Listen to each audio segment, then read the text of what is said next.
नमस्कार फ्रेंड्स मुझे आपको स्वागत करुच्ची ओडिया जीटेक चैनल को। आज आपण गोटे अपडेट रही जोटा कि हूँ जून रे हेब ना जुक्त 2 परीक्षा स्थिति सुधरिले जुलाई किंबा अगस्ट रे होई पारे। कौन रही नहीं पूरा अपडेट टी चलतु देखा। एमती वीडियो अपडेट पाइबापी सब्सक्राइब करूँ ओडिया जीटेक चैनल को और बेल आइकन दबाई ऑल नोटिफिकेशन कर दिंतु। जून रे हेबनी जुक्त 2 परीक्षा वर्तमान समय राज्य में कोरोना स्थिति को देखि गणशिक्षा विभाग एभली निष्पत्ति नहीं। तेबे जुलाई किंबा अगस्ट मासरे जुक्त 2 छात्र छात्री परीक्षा करा जाय पारे।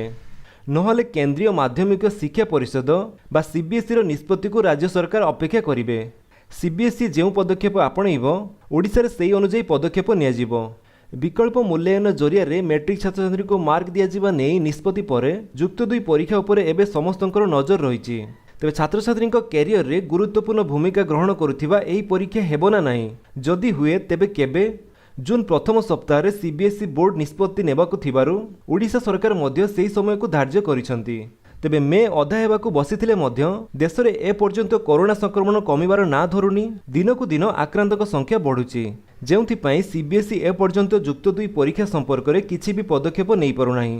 एहारी भितरे सीबीएसई पक्षरु एक बड़ खबर सामनाकु आसीची।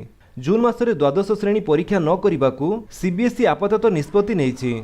जून मासरे जदि स्थिति सुधार आसे तेबे जुलाई रे परीक्षा करा जाय पारे। नहले आउ परीक्षा करिबा संभव नुहे, कारण अगस्ट रे परीक्षा करागले समस्त प्रक्रिया शेष हेला बेलकु प्राय 2 मास समय लागिबो। फल पिला माने उच्च शिक्षा करिबा समय रे असुविधार सम्मुखीन हेबे। तेणु दशम श्रेणी परी विकल्प मूल्यांकन पंथा आपणेबाकु सीबीएसई योजना करिछि। खूब शीघ्र चूड़ांत निष्पत्ति नियाजिबो बोली सीबीएसई पक्षरु जणा पड़िछि। ओडिशा रे कोरोना संक्रमण उपरमुहा रही जुक्त 2 परीक्षा लगी उच्च माध्यमिक शिक्षा परिषद संपूर्ण भाव प्रस्तुत रही। 3.5 लाख छात्र छात्री उत्तर खाता प्रस्तुत रही। प्रश्नपत्र तैयारी होईछि, केवल यार छापा कार्य बाकी रही। तेबे स्थिति रे सुधार आसतिले जेकोसी समय रे परीक्षा करा जाय पारे। तेणु जून शेष किंबा जुलाई रे परीक्षा करा जिबा लागि प्रस्तुत रहिबाकु गणशिक्षा विभाग पक्षरु परिषद को कुहा जायछि। ताहाकु नजर रखी परिषद नियमित प्रक्रिया कार्य जारी रखिछि। तेबे एठारे गणशिक्षा मंत्री समीर रंजन दास कहिसंती जे वर्तमान स्थिति रे जुक्त 2 परीक्षा संपर्क में किसी भी कहवा संभव नुहे। तेणु जून प्रथम सप्ताह बैठक बसिया पर जहाँ निष्पत्ति नियाजिबो।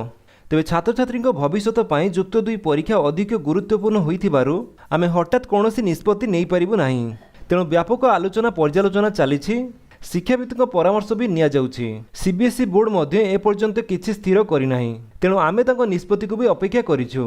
तो फ्रेंड्स ये थिला आपनको पे किछि अपडेट। जदि आपनको वीडियोटी भल लागिस ताले वीडियो को लाइक कर दियंतु, आपनको सागनक भितर शेयर करी जणांतु। और जदि आपण हम चैनल नुआ चैनल को सब्सक्राइब करी बेल आइकन दबाई ऑल नोटिफिकेशन कर दियंतु, आगे जेतेबेले वीडियो अपलोड करिवे आपण देखि परिबे। Thank you for watching.